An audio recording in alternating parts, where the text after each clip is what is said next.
Hola, buenos días a todo el mundo. Mi nombre es David Scors. Bienvenidos al curso de Relatividad General en 20 minutos. Y ya estamos en la séptima lección, que es muy importante porque ya estamos dando forma a las ecuaciones de campo de la relatividad general de Einstein. Y eso es lo que vamos a hacer en esta lección, donde vamos a hablar de la divergencia en relatividad general. Y como veremos, este concepto es fundamental para ese concepto de curvatura del espacio-tiempo. Al final de la presentación llegaremos a una ecuación que muy probablemente muchos de vosotros la conocéis, o al menos tenéis cierta familiaridad con ella. Y si os gustan estos temas y queréis recibir notificaciones cada vez que suba una lección de los cursos de física moderna, pues os invito a suscribiros a mi canal. En las lecciones anteriores, y si no las habéis visto, os recomiendo muy fuertemente que las veáis, comenzamos de algunos conceptos de relatividad especial y a partir de esos conceptos, utilizando la ley de gravitación clásica de Newton, que describe pues la fuerza de la gravitación, de los planetas, de los movimientos, de las órbitas, y que es básicamente esta de aquí, pero puesta de una manera un poquito especial, como ya vimos en la lección anterior, en función de un gradiente de un campo potencial gravitatorio, que es igual a la fuerza gravitatoria Gm dividido r cuadrado. Todo esto ya lo hemos visto. Si queréis podéis ir a la lección anterior. Al final de esta presentación os voy a dejar unos enlaces al curso en general y también a la lección anterior en particular. Esta aproximación nos permitió proponer algunas ecuaciones ya muy interesantes.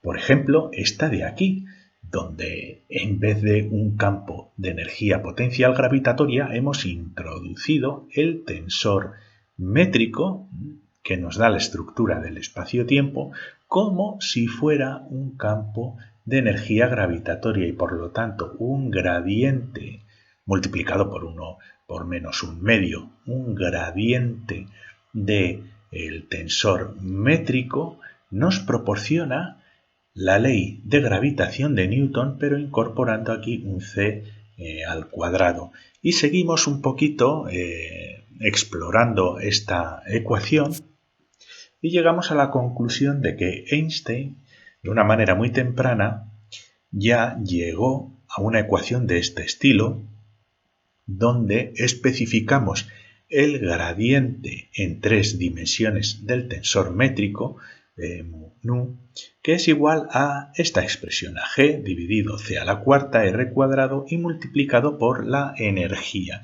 Y es una ecuación que ya podríamos considerar la primera ecuación de campo de Einstein. De hecho, es totalmente funcional. Si esto lo aplicamos a la gravitación en condiciones clásicas, obtendríamos pues la fuerza de gravitación de Newton, como ya hemos visto. Pero claro, esta ecuación pues tiene un problema, o más bien tenemos dos problemas importantes. El primer problema es que todavía se trata de una ecuación de tipo vectorial, es decir, si tenemos aquí la Tierra, esa ecuación, pues bueno, nos describe unos vectores de aceleración, más que de fuerzas, de aceleración que bueno, pues nos dibuja unas ciertas trayectorias que pueden seguir los objetos hacia el centro de la Tierra, ¿no? Sigue siendo una ecuación de fuerza. Y el problema de trabajar con las ecuaciones, con ecuaciones vectoriales, como una ecuación de fuerza, es que el operador de gradiente, como veis, además de las diferenciales que hay en cada una de las coordenadas, como ya vimos en la lección anterior, pues también incluyen aquí unos vectores unitarios en cada una de las coordenadas, aquí puesto por ejemplo la X, la Y y la Z, para darle un sentido y una orientación a estos vectores. Pero en general en la física moderna se tiende a huir de formulaciones que impliquen componentes de vectores de esta manera. es mucho más adecuado trabajar con campos escalares, es decir, con campos a los cuales podamos asignar un número, y no un vector, sino un número a cada posición. Esto ya vimos una introducción en la semana pasada que nos dio lugar a esta ecuación, porque el tensor métrico podemos considerarlo como un campo de este estilo, ya que asigna un número a cada posición del espacio-tiempo, pero aún así, como veis, este gradiente, este operador de gradiente, nos introduce una característica de vector pues que no nos gusta.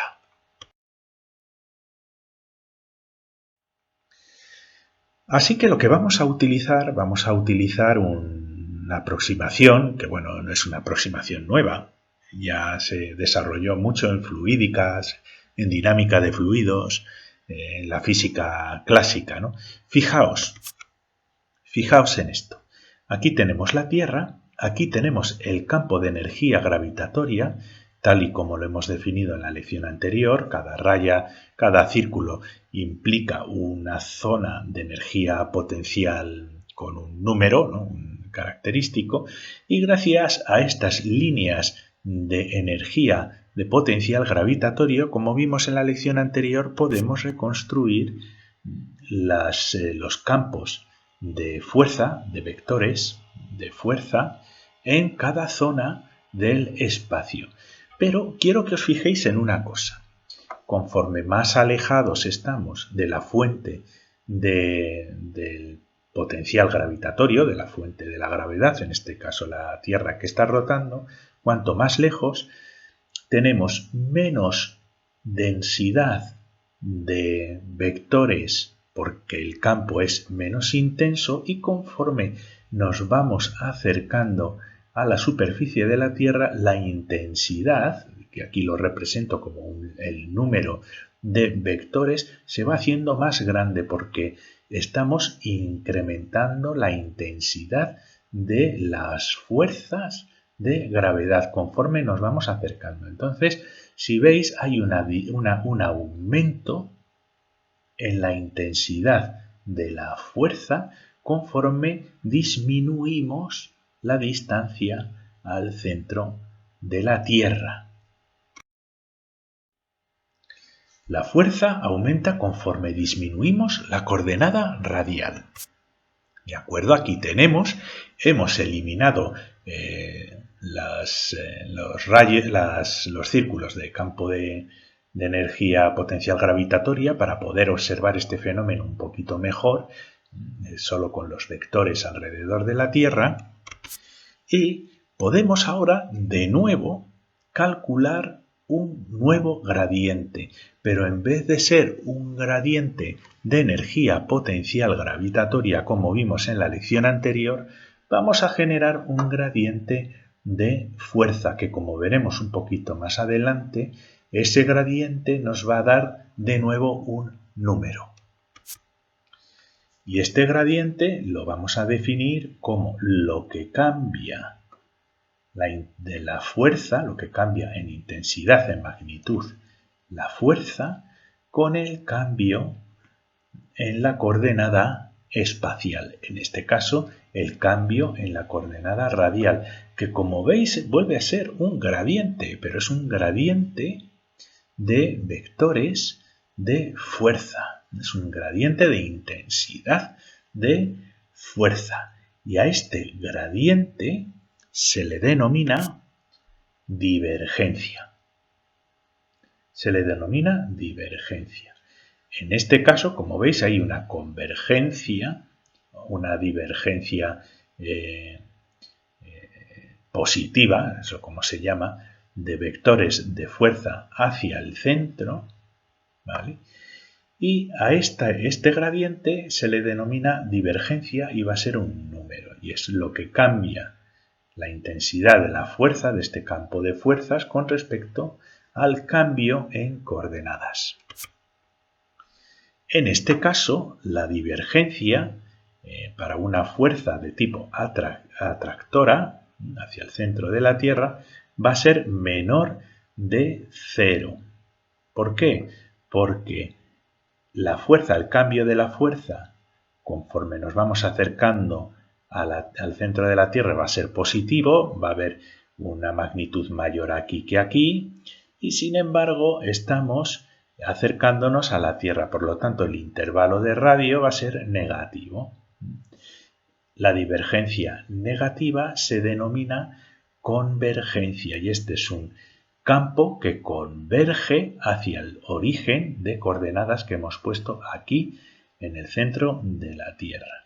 Por lo tanto, la divergencia de un campo de fuerzas gravitatorias con respecto a la coordenada radial, si ponemos el centro de coordenadas aquí, va a ser negativa y a esto se le llama convergencia, un flujo vectorial convergente que converge aquí.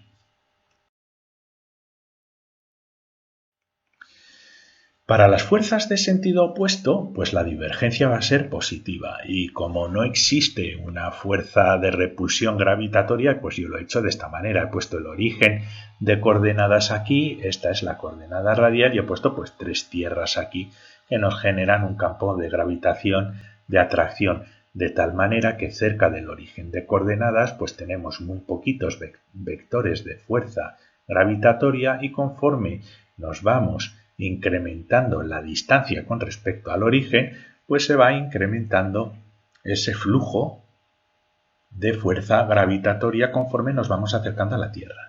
Esto se ve mejor en dinámica de fluidos, pues un fluido que está acelerándose porque se acerca pues a un desagüe o a lo que sea, pues la intensidad de la velocidad de los vectores de velocidad de ese fluido pues va aumentando con respecto, aumentamos la distancia radial con respecto al origen. Y eso, cuando calculamos la divergencia de esta manera, este incremento, este intervalo, este incremento, este cambio de fuerzas va a ser positivo porque vamos a tener más flechitas aquí que aquí. Esto va a ser positivo y esto va a ser positivo también porque nos estamos alejando del origen de coordenadas. Entonces el radio aquí va a ser más grande que el radio aquí. Esa divergencia ahora va a ser positiva y este flujo se va a denominar una divergencia positiva y es básicamente una divergencia. No es una convergencia porque nuestro origen de coordenadas está aquí. Por lo tanto, conforme nos acercamos al origen de coordenadas, pues vamos a tener menos flujo de fuerzas. ¿Vale? Esta es una divergencia positiva. Este es un ejemplo de divergencia positiva, ¿de acuerdo? Porque nuestro origen está aquí. Comparad ambos ejemplos, a veces es un poco lioso, yo lo entiendo, pero quedaos con estos dos ejemplos y veréis que tiene sentido. ¿Qué importancia tiene la aplicación de este concepto de divergencia como un gradiente de un campo de fuerza en la relatividad general? Pues porque podemos dibujar estos campos, digamos, de convergencia y de divergencia, antes lo hacíamos con los campos de energía potencial, y podemos generar, pues aquellos de vosotros que os guste hacer trekking, ir al campo y analizar mapas topológicos, podemos generar unos mapas topológicos como si fueran montañitas o valles de divergencia. Y dependiendo de los astros o de la densidad de materia y energía que tengamos en el espacio, pues podemos dibujar distintos picos y valles en la estructura del espacio-tiempo, con distintas alturas, utilizando ese concepto de divergencia, asignando distintos valores de divergencia a cada una de estas rayitas que vemos aquí. Es un poquito como, imaginaos, es un poquito como si fueran pequeñas montañas y valles, pero estamos utilizando la divergencia como si fuera la altura en la estructura del espacio-tiempo. Esta es una manera muy visual de verlo. Es como si estuviéramos describiendo flujos de líquido, ¿no?, que se van moviendo en un mapa topológico. Más o menos. Podemos imaginarnos la gravitación como flujos de fluido. Y por eso es importante la divergencia, porque la divergencia trata la fuerza gravitatoria como si fuera un fluido. Así que vamos a calcular la ecuación de la divergencia en gravitación. Bueno, pues como hemos visto, la divergencia es el gradiente de la fuerza con respecto a la coordenada, en este caso radial, que va a ser bastante más sencilla la derivación, ¿no? Es una derivada de la fuerza con respecto al radio, es un gradiente de la fuerza. Pues hagámoslo, ¿no? Tenemos que hacer la derivación con respecto al radio de la fuerza gravitatoria de Newton, que es Gm dividido r al cuadrado. Estamos haciendo un poquito como lo que hicimos en la lección anterior. Estamos partiendo de la ecuación clásica de Newton para poder derivar una estructura matemática que después vamos a relativizar, vamos a moldearla según los principios de relatividad y veremos qué pinta tiene con respecto a las ecuaciones de campo de Einstein. Pues vamos a hacer esta derivada, que es muy fácil. La derivamos y nos da menos 2gm r cubo. Si queréis lo podéis hacer en el papel, es una derivada directa y muy sencilla. Y este resultado que veis aquí es el resultado de la divergencia del campo gravitatorio. Menos 2gm r cubo, utilizando la coordenada radial. Y bueno, esto pinta mal. ¿Por qué? Porque a nadie le gustan los radios al cubo. Obtenemos una expresión con un radio al cubo y, como os he dicho antes, pues bueno, es deseable tener una expresión un poquito mejor que sea independiente de las coordenadas, ¿no? No nos gusta tener coordenadas al cubo y cosas de ese estilo. Entonces, vamos a intentar arreglar esta expresión de aquí para no tenerla tan fea, ¿no? ¿Cómo lo podemos arreglar? Pues imaginémonos que estamos nosotros aquí y estamos sometidos a la fuerza gravitatoria de varios objetos. Tenemos un objeto aquí, otro objeto aquí y otro objeto aquí. Y si quisiéramos calcular esa fuerza gravitatoria, tendríamos que medir la distancia a cada uno de los objetos con respecto a nosotros, o a Albert, en este caso en un cohete. Cada distancia es diferente, os fijáis, es diferente. Tendríamos que calcular pues igual una energía potencial o la fuerza aquí y después tendríamos que calcular esa divergencia para cada uno de los objetos. Y es complicado. Entonces lo que vamos a hacer es un truco que se suele utilizar, que es bastante bueno. Lo que vamos a hacer es que las masas que tenemos aquí de estos objetos en valor absoluto las vamos a relativizar como densidad de materia. Lo que vamos a hacer es considerar una esfera de espacio que contiene a nuestras masas aquí y en la frontera de esa esfera está Albert. Y podemos utilizar esta aproximación para, en vez de considerar todos los elementos por separado que tenemos en este volumen esférico, podemos calcular una densidad de materia como la masa total que está contenida en este volumen esférico de espacio dividido por el propio volumen. Y de esa manera es como si convirtiéramos estas masas individuales que hay aquí en una especie de esfera con una masa promedio de todas las cosas que hay dentro. Y eso va a ser nuestra densidad, en este caso una densidad de materia. Y esto es muy útil, fijaos. ¿Por qué? Vamos a calcular la densidad, pues ponemos la masa total aquí en amarillo, nos da igual lo que sea, fotones, planetas, agujeros negros, da igual.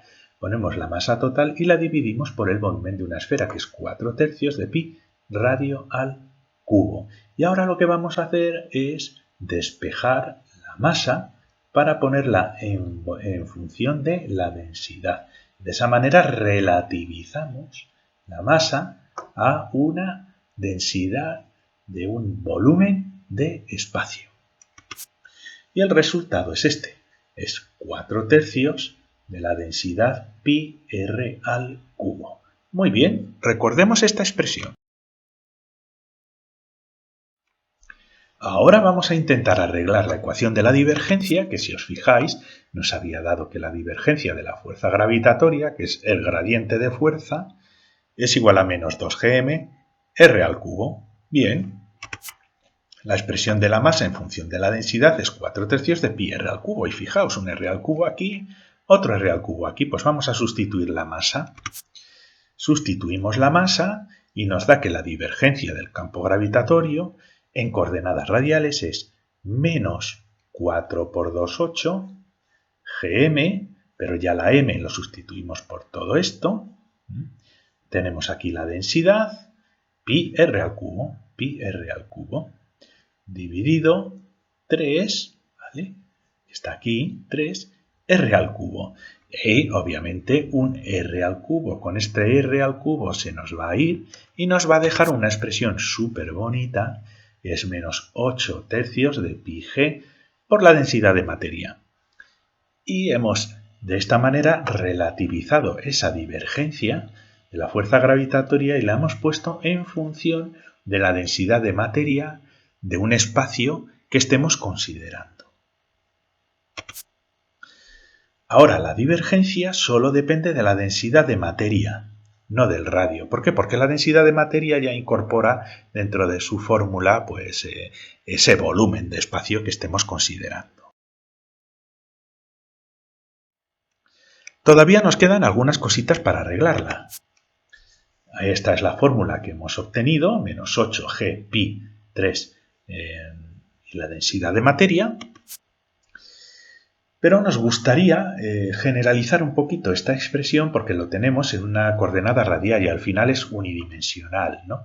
Y queremos convertirla a una expresión que al menos tenga 3 coordenadas espaciales. Y para poder hacerlo, esto es muy fácil porque es un escalar, lo único que necesitamos es multiplicar esta expresión por 3. Multiplicamos esto por 3, este 3 se nos va a simplificar y nos queda menos 8g pi por la densidad.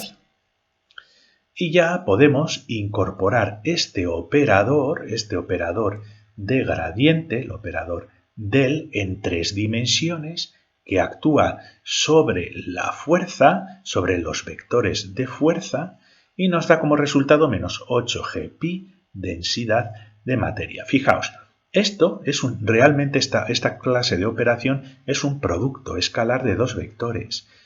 Esto es una especie de pseudovector de gradiente, pero al fin y al cabo pues tiene su orientación en las coordenadas x, y y z, como hemos visto hoy y como vimos en la semana pasada. Y cuando hacemos esta multiplicación sobre cada uno de los componentes, en los componentes x, y y z de la fuerza, el resultado pues va a ser una especie de... va a ser un número, va a ser un escalar. Perdemos esa condición de vector.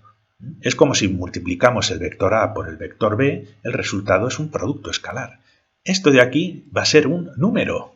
Eso es muy importante, porque de esta manera, si aplicamos esta operación, la ecuación que teníamos anterior de campo realmente se nos transforma en una ecuación de campo escalar.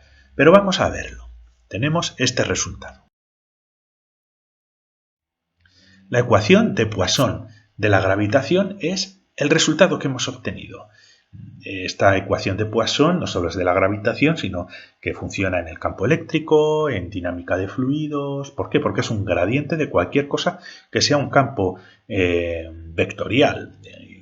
Por ejemplo, el flujo de un líquido se puede asemejar a un flujo con vectores con su dirección y con sentido. Lo mismo la fuerza electrostática. Esta es una expresión muy general. Nosotros la hemos derivado aquí, pero Einstein se la sabía con el dedo meñique. O sea, no hacía falta para Einstein derivarla, él la conocía perfectamente, ¿no? Y nos da menos 8 pi g por la densidad. Y ahora, como habíamos calculado en la lección anterior, y os aconsejo que la veáis, si no, os dejaré un enlace al final de esta lección, podemos poner esta fuerza que tenemos aquí como el menos gradiente del campo potencial gravitatorio. ¿Por qué? Porque de esta manera ya nos quitamos el campo de fuerza y utilizamos el campo de potencial gravitatorio, que también es un campo escalar. Pero veis, ahora adquiere un signo menos, porque menos el menos gradiente del campo de energía potencial es igual a la fuerza. Sobre este gradiente aplicamos otro gradiente y el resultado de estos dos gradientes es un número. Aquí tenemos un menos y otro menos, se nos van a neutralizar. Y la multiplicación de estos dos operadores del es un escalar, como ya os he dicho, y se denomina operador laplaciano. Y al final es una doble derivada con respecto a las coordenadas. ¿De acuerdo? Es una doble derivada, es una d al cuadrado del campo gravitatorio de x cuadrado. Es una doble derivada y se denomina esta operación la divergencia de un gradiente. Y se representa de esta manera. Este es el operador laplaciano, que es como un operador del al cuadrado. ¿Por qué? Porque son dobles derivadas. Son dobles derivadas del campo gravitatorio. Entonces la doble derivada del campo gravitatorio, que nos va a dar también un número, es igual a 8 pi g por ρ, que es la densidad, en este caso la densidad de materia. Puede ser la densidad del fluido o la densidad de carga eléctrica, cualquier cosa de estas. Es una expresión súper general y se llama la ecuación de Poisson.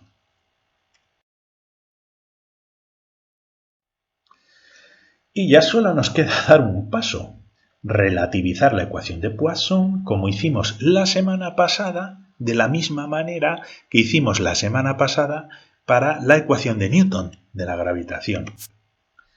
Tenemos aquí la ecuación de Poisson, tenemos aquí el campo de gravitación de Newton, tenemos aquí la densidad de materia. Pues oye, vamos a hacer lo que hicimos la semana pasada. Vamos a sustituir el campo de gravitación de Newton por el tensor métrico. Vamos a sustituir la densidad de materia por densidad de energía. Y nos queda una ecuación de este estilo, señores y señoras. La divergencia o la doble derivada con respecto de las coordenadas del tensor métrico, esto lo vio Einstein así, fue esta la ecuación, su ecuación maestra, su ecuación origen. Debería ser aproximadamente igual, porque eso es una cosa que vio que había que trabajar un poquito más, a 8 pi g c a la cuarta por la densidad de energía. Comparad esta ecuación con la ecuación de campo de Einstein y veréis que es idéntica. Es idéntica en esto y en vez de una densidad de energía tenéis el tensor de energía y momento, que eso ya lo iremos estudiando, pues yo creo que ya a partir de la lección siguiente. Pero fijaos, 8 pi g c a la cuarta. Esto ya es muy parecido a las ecuaciones de campo de Einstein. La divergencia de la estructura del espacio-tiempo va a ser igual a esta expresión dependiente de la densidad ya no de materia, sino de energía. Conclusiones. Con una formulación de divergencia, con la ecuación de Poisson, nos acercamos cada vez más a esa estructura geométrica del espacio. Sin embargo, la ecuación todavía no es consistente. Ya iremos viendo que quedan muchas cosas que arreglar. Pero hemos acabado con una estructura matemática, muy parecida a las ecuaciones de campo de Einstein. Así que al menos ya sabéis cómo vamos a ir derivando las ecuaciones de campo de Einstein, porque creo que es muy importante.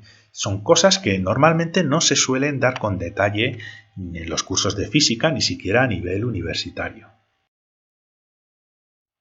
Pues muchas gracias por vuestra atención. Os dejo el enlace a la lección anterior, que creo que es fundamental para entender esta. También el enlace al propio curso de relatividad general. Y si queréis os podéis suscribir al canal para recibir notificaciones cada vez que yo suba una lección nueva. Muchísimas gracias y hasta la próxima.